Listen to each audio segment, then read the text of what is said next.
Life in 1964, when the Beatles arrived and American girls lost their minds. Back in 1964, America was a country still catching its breath. It had been just over a year since we lost President Kennedy, and the grief of that November afternoon in Dallas still sat heavy on a lot of hearts. The country was restless. Young people especially, they were searching for something, though they couldn't have told you exactly what. Something with energy, something new, something that made you feel alive again in a way the world hadn't offered for a good while. Nobody could have predicted what was coming.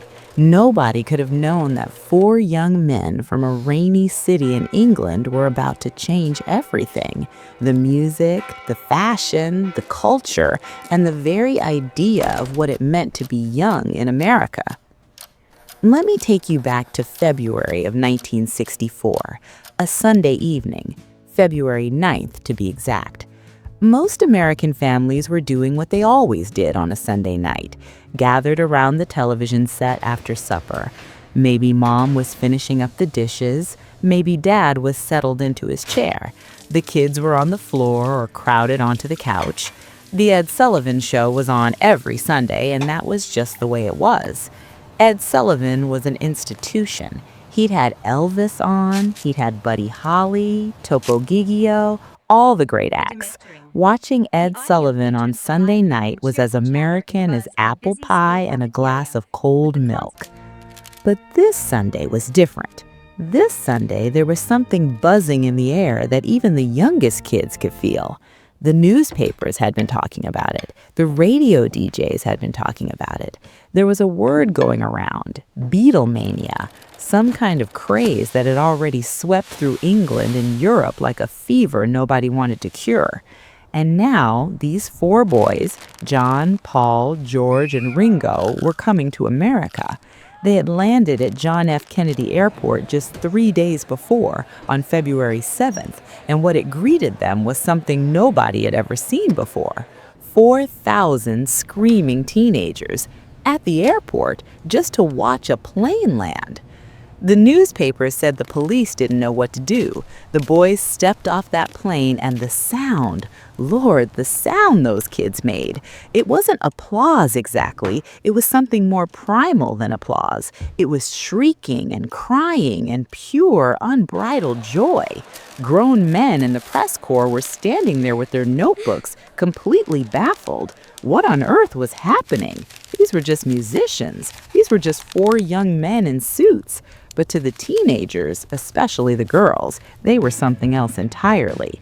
They were the answer to a question America's youth had been asking for a year and a half without knowing it.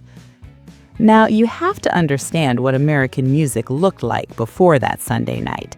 It was nice. It was polished. There were the crooners, the doo-wop groups, the girl groups with their big hair and matching dresses. There was folk music and a little early rock and roll left over from the 50s. But a lot of it had gotten, well, safe, comfortable. The edge had been sanded off. Elvis had gone into the army, come back, and gone Hollywood. Buddy Holly was gone. Eddie Cochran was gone. The fire that had lit up the late 50s had dimmed down to a steady, pleasant glow. American teenagers still loved music, of course, but the wildness, the real shake-your-whole-body wildness had been missing for a while. And then Ed Sullivan said those words, "Ladies and gentlemen, the Beatles." What happened next in living rooms across America depended entirely on who was sitting in them. If you were a teenage girl, particularly if you were between the ages of 13 and 18, something happened to your nervous system that you probably still can't fully explain. Your stomach dropped, your heart rate doubled, you grabbed the arm of whoever was sitting next to you, and you held on, because the music that came pouring out of that television set was unlike anything you had ever heard in your life. It was loud, and it was joyful, and it was tight, and it grooved in a way that made your feet move before your brain had a chance to say no. And those four faces, those grinning, shaggy-haired, bright-eyed faces, were looking right at you through the screen. The girls screamed, even through the television. You could hear them on the broadcast. Thousands of them packed into the Ed Sullivan Theater on Broadway, and their screaming was so loud it nearly drowned out the music. And that set off a chain reaction in living rooms from Maine to California.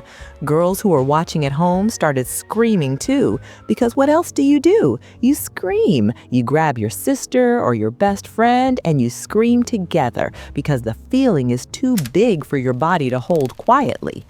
Meanwhile, the fathers were sitting in their armchairs looking deeply confused. "What in the world is this?" some of them said. "They need a haircut," said others. And that, I'll tell you, was the #1 complaint from American dads in February of 1964, those mop-top haircuts. The hair came down over their ears and onto their foreheads, and to a man who had served in the military or grown up in the 50s, this was practically scandalous. "You can't tell the boys from the girls," more than one father grumbled that night. And the kids, of course, thought that was exactly the point. 73 million people watched The Ed Sullivan Show that night. 73 million. Think about that. In a country of about 190 million people, nearly half the nation was watching the same thing at the same moment. That doesn't happen anymore. It can't happen anymore. There are too many channels, too many screens, too many choices. But in 1964, you had 3 networks and a dial on the front of the set. And on Sunday night, America was watching Ed Sullivan. And on this Sunday night, America was watching the Beatles all at once, together. By Monday morning, everything had changed. You could feel it at school. If you were a teenage girl in February of 1964, you walked into your school building that Monday and the air was different. The conversations were different. The girls who had seen it were grabbing the girls who hadn't. Maybe their family didn't have a TV set or they'd been sent to bed early, and describing every second of it with the kind of detail and passion usually reserved for the most important events of a lifetime. The Paul looked right at the camera. John was funny. Ringo kept smiling. George had the best hair. The Beatles had arrived not just on television, but in the hearts and minds of an entire generation, and they were not leaving. The record stores couldn't keep up. I Want to Hold Your Hand had already been #1 on the charts, but after that Sunday night, the demand went through the roof. Girls were lining up at the record counter before the store even opened. They were buying every Beatles single they could find, and the ones who couldn't find any were devastated, genuinely, profoundly upset in the way only a teenage girl can be when something she loves is temporarily out of reach. Store owners were on the phone with their distributors every morning demanding more stock. Capitol Records, which had initially been skeptical about releasing the Beatles in America, was now running its presses around the clock. And then the magazines. Oh, the magazines. Teen Screen, Tiger Beat, 16 Magazine. These publications had existed before, sure, but after February 9th, 1964, they became something entirely different. Every issue was thick with Beatles coverage, full-page photos, black and white mostly, but gloriously printed, of John, Paul, George, and Ringo, their favorite foods, their favorite colors, whether they liked brunettes or blondes, what they looked for in a girl. Every detail of their lives was consumed by American teenage girls with an appetite publishers had never seen before and weren't entirely sure how to satisfy. If you were a teenage girl in 1964, you had a Beatle. Not literally, of course, though plenty of them wrote letters that suggested otherwise. But you had your Beatle, the one that was yours. You had decided with complete conviction and zero irony which of the 4 was meant for you. Paul was the cute one, the one with the big brown eyes and the smile that could stop traffic. He got the most fan mail by far, and to this day there are women in their 70s who will tell you without any embarrassment whatsoever that Paul McCartney was the love of their life. John was the intellectual, the funny one, the one who said what he thought and made you feel like he was the only person in the room who was telling the truth. George was the quiet, mysterious one, the one the girls who considered themselves a little deeper than the others always claimed. And Ringo, dear Ringo, was the lovable one, the funny-faced one, with the sad eyes who became the unexpected favorite of girls who found his humility irresistible. The bedroom walls tell the whole story. If you walked into a bedroom of an American teenage girl in the spring of 1964, you walked into a shrine. Photos clipped from magazines, taped up with care, the album cover from Meet the Beatles propped up on the dresser, a notebook where she had practiced writing Mrs. Paul McCartney in her best handwriting, just to see how it looked, just to feel the possibility of it for one beautiful, ridiculous moment. These were not crazy girls. These were not wild girls. They were perfectly normal, perfectly sensible young women who had been given something extraordinary to feel, and they felt it with everything they had. Now, let's talk about what it actually sounded like to hear the Beatles for the first time in 1964, because the music itself is the thing. It's easy to focus on the screaming and the haircuts and the magazines, and all of that is real. But the reason any of it happened, the reason 73 million people sat down to watch, the reason the girls screamed and the fathers grumbled and the record stores ran out of stock was the music. And the music was something genuinely special. I Want to Hold Your Hand. Think about that title. Think about how simple it is. Not, I want your body or I want your love. I want to hold your hand. There was an innocence to it, and yet the way it was played, that opening chord, the rhythm, the harmonies stacked on top of each other like something from another world, it was anything but tame.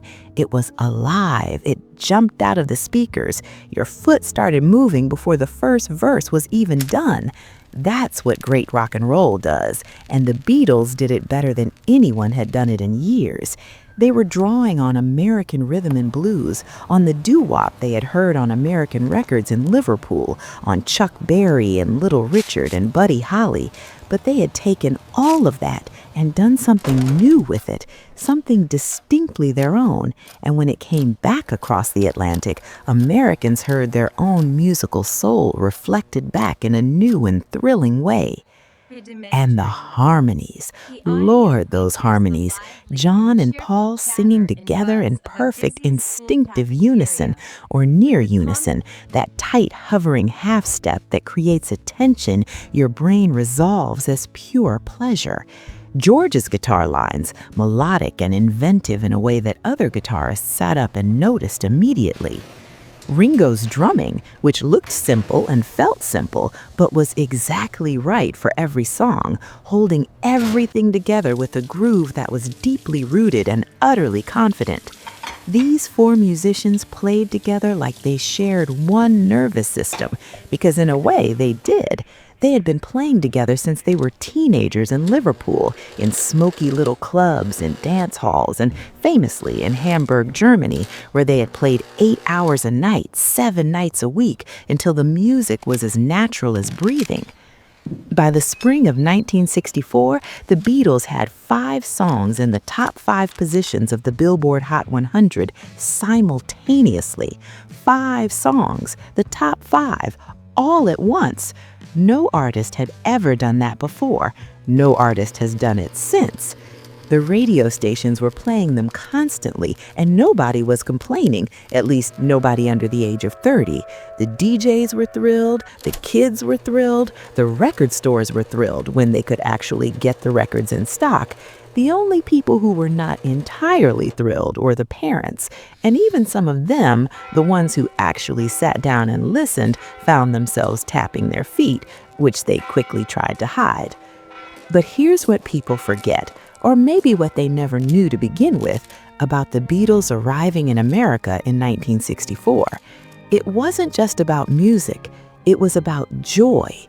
It was about this country, which had been through something terrible just 3 months before, suddenly being given permission to feel happy again, to scream, to laugh, to fall in love with something ridiculous and wonderful and not feel guilty about it.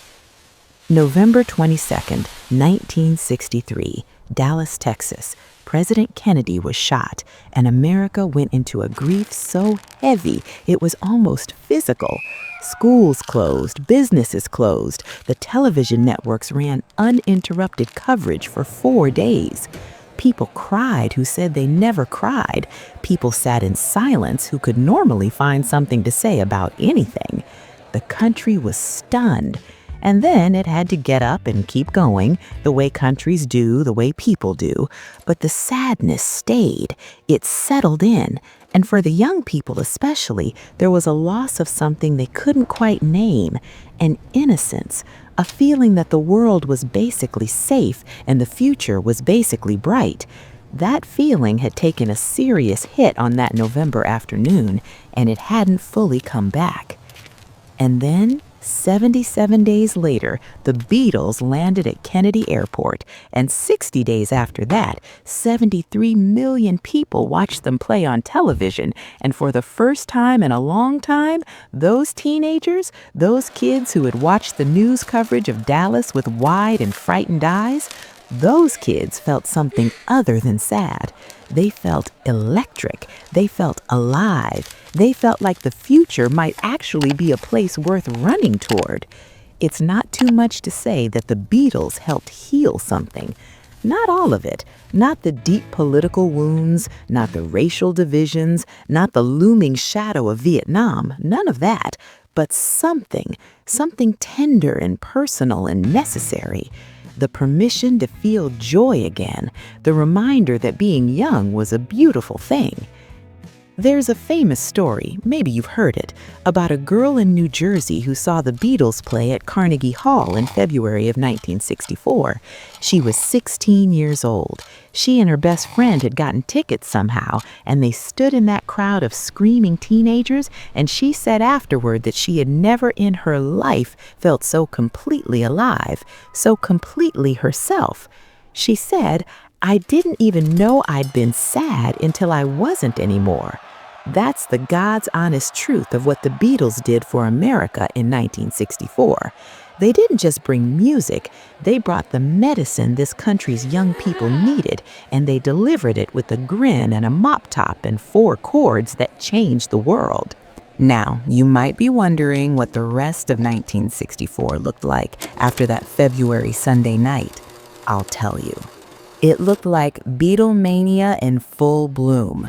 The Beatles came back in August for a full American tour, 32 shows in 24 cities. And wherever they went, they were met with scenes that looked less like a music concert and more like a natural disaster, except that everyone was delirious with happiness. Girls fainted, not because they were weak, don't you believe that for a second. They fainted because the emotional intensity of the moment overwhelmed the body's ability to process it. Your heart is racing, you're screaming, you haven't breathed properly in 10 minutes, and the 4 people you love most in the world are standing right there on a stage in front of you. Something has to give. The security situations were unlike anything venues had dealt with before. Police departments across the country found themselves completely unprepared. They knew how to handle crowds. They did not know how to handle this particular kind of crowd. Young women in bobby socks and A-line skirts moving with a collective force that couldn't be argued with or reasoned out of. Hotel managers discovered that the girls would find out which hotel the Beatles were staying in, sometimes through sheer detective work, sometimes through a tipped-off bellboy, and they would simply camp outside. Hours, all night if necessary, in the rain if necessary, holding their signs, chanting, refusing to leave. And the Beatles themselves, what did they make of all this? They were, by all accounts, bewildered and delighted in equal measure. John Lennon, being John, made dry jokes about it. Paul waved and smiled and clearly loved every minute of it. George was quieter, a little more private, a little overwhelmed if you looked closely at the photographs. And Ringo? Ringo just kept grinning because Ringo had the kind of personality that found joy in almost every situation. And this situation, wild as it was, had an undeniable amount of joy in it. They gave a press conference when they arrived, and it became legendary. The American press expected to eat these 4 English kids alive. Journalists who were used to getting the better of celebrities, who had sharpened their teeth on politicians and movie stars, and weren't particularly impressed by a pop group from Liverpool. And then the Beatles opened their mouths, and the journalists didn't know what had hit them. John and Paul especially were quick-witted, funny, completely unbothered by the attempt to intimidate them. "Are you going to get a haircut?" someone shouted. John shot back without missing a beat. "I had one yesterday." The room laughed. The journalists laughed. Even the ones who had come in skeptical went home having had one of the better afternoons of their working lives. By the summer of 1964, the cultural shift was undeniable. Boys across America were letting their hair grow. Not all of them. There were still plenty of crew cuts and flat tops, but the mop top was making its way into barber shops as a request, and the barbers were not always happy about it. Fathers were less happy than the barbers. There were actual arguments at dinner tables across this country about hair length that, in retrospect, seem almost comically innocent, but at the time felt like genuine battles over the soul of American masculinity. A boy who let his hair touch his ears in 1964 was making a statement. He knew it, his father knew it, and his mother, who usually thought he looked lovely, quietly kept her opinion to herself. The music changed too, of course. American musicians heard the Beatles and sat up straight. Bob Dylan, who was already doing something extraordinary on his own, heard the Beatles and started thinking about electric guitars. The Beach Boys, who had been riding high with their California surf sound, heard the Beatles, and Brian Wilson went into a creative panic that ultimately produced some of the greatest American pop music ever recorded. The Rolling Stones heard the Beatles and thought, "We can do that too, but darker, rougher, more dangerous." The Byrds heard the Beatles and invented folk rock. Every American musician with ears and ambition heard the Beatles in 1964 and was changed. Not all of them would admit it, then or since, but they were changed. The record industry was never the same. Before the Beatles, albums were often collections of singles padded out with filler. The Beatles, more than any group before them, made albums that were meant to be listened to all the way through, albums where every song mattered. They changed the way musicians thought about the album as a form. They changed the way record labels thought about what an album could be. They changed the way young people thought about music, not just as something you danced to at the sock hop, but as something that could express the whole complicated interior of a young life. And the fashion, oh, the fashion. The collarless suits, the Chelsea boots with the stacked heel, the turtlenecks, the slim-cut trousers. Within months of that Ed Sullivan broadcast, American department stores were stocking Beatles-influenced clothing as fast as they could get it made. Girls were buying the fashion too. Anything that felt like England, anything that felt like Carnaby Street, anything that had that sharp, modern European edge that the Beatles had brought with them. America in 1964 had been dressing in a certain way for 15 years, and suddenly it wasn't sure that was the right way anymore. Let me tell you about a girl. Let's call her Margaret, because there were a lot of Margarets in 1964, who lived in a small town in Ohio. Population maybe 8,000 people, a town with a five and dime on Main Street, and a diner where the meatloaf was $3 and the apple pie was worth driving 20 miles for. Margaret was 14 years old in February of 1964, and she watched the Ed Sullivan Show that Sunday night with her older sister and her mother, sitting on the braided rug in front of the television because the couch was her father's territory. When the Beatles played, Margaret felt something she genuinely couldn't explain. Later in life, she would say it was like a door opening in her chest that she hadn't known was there. She didn't scream. She was a quiet girl, always had been, a reader, a thinker. But her eyes filled with tears that she didn't fully understand.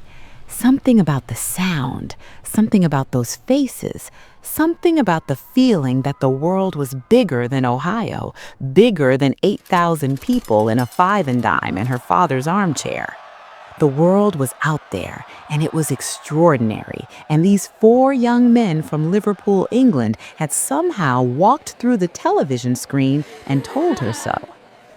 The next day, Margaret wrote a letter to Paul McCartney. She was very clear-eyed about the fact that he would never read it. She wasn't delusional, she was a smart girl. But she wrote it anyway, because the feeling needed somewhere to go. She told him that she had heard his music and it had made her feel for the first time in a long time like things were going to be okay. She told him about her town, about the Five and Dime, about the diner with the apple pie.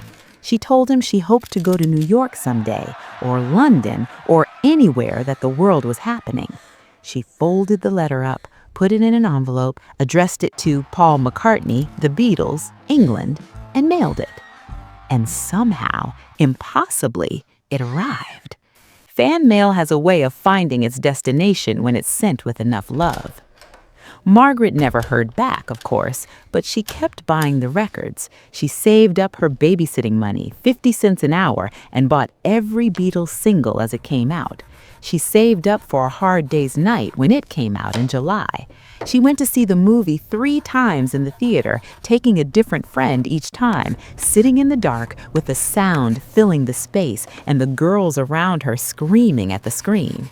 She was in the audience when the Beatles played Cleveland in September 1964. Her sister drove them both, 4 hours round trip, and their mother said, "Don't tell your father until you're home safe." Margaret stood in that arena and felt the noise and the energy and the collective joy of thousands of girls who all felt exactly what she felt, and she thought, "I am not alone. I have never been alone in this." That feeling, that recognition that you are not alone, that your joy and your longing and your sense that the world is bigger than where you are, that is what the Beatles gave to Margaret and to a million girls like her, all across America, from the small towns of Ohio to the suburbs of Los Angeles, from the boroughs of New York to the farm towns of the rural South. Girls who felt too much, thought too much, wanted too much for the town they'd been born in. The Beatles said, "Your feelings are real. Your wanting is valid. The world is extraordinary. Come and see." Of course, 1964 was also a complicated year in America in ways that the Beatles story, in all its joy and excitement, was set against. The Civil Rights Act was signed into law in July of 1964. There were marches and protests and fire hoses and courage that would make your heart ache to read about. Vietnam was escalating, quietly at first, in ways that would soon demand a response from the very generation of young men who were busy being compared unfavorably to the Beatles by their fathers. The world was changing in ways that went far beyond music, in ways that were urgent and necessary and sometimes terrifying. And yet, and this is important, the joy was real too. The joy was not a distraction from the serious things. It was not a way of avoiding them. It was simply the other side of the coin, the part of being young in 1964 that was about energy and hope and the feeling that the future was worth fighting for. The girls who screamed for the Beatles in February 1964 would grow up to march for things that mattered in the years that followed. The boys who let their hair grow and learned to play guitar would, some of them, write songs that gave voice to the protest movements of the late 60s. The Beatles themselves would change, would grow, would deepen, would take the music to places that nobody could have predicted from those first 4 chords on the Ed Sullivan stage. But that comes later. In February 1964, what we have is that one Sunday night. 73 million Americans, Ed Sullivan's voice, and then 4 young men walking out onto a stage and starting to play, and a generation of girls, Margaret in Ohio and a million others like her, feeling something open up inside them that would never quite close again. That's America right there. That's what music can do when it's real and it finds the right ears at the right moment. It doesn't just entertain, it doesn't just pass the time. It tells you something true about yourself that you didn't know how to say before. The Beatles told American teenagers in 1964 something very true.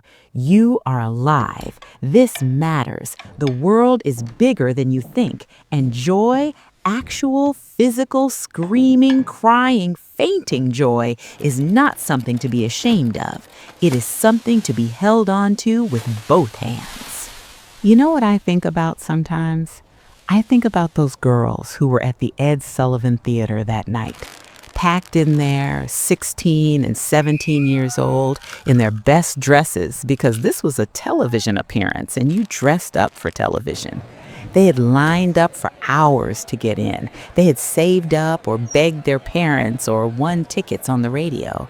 And then they were in there, in that studio, and the lights came up and Ed Sullivan said those words and the music started, and what they felt was something they would carry for the rest of their lives.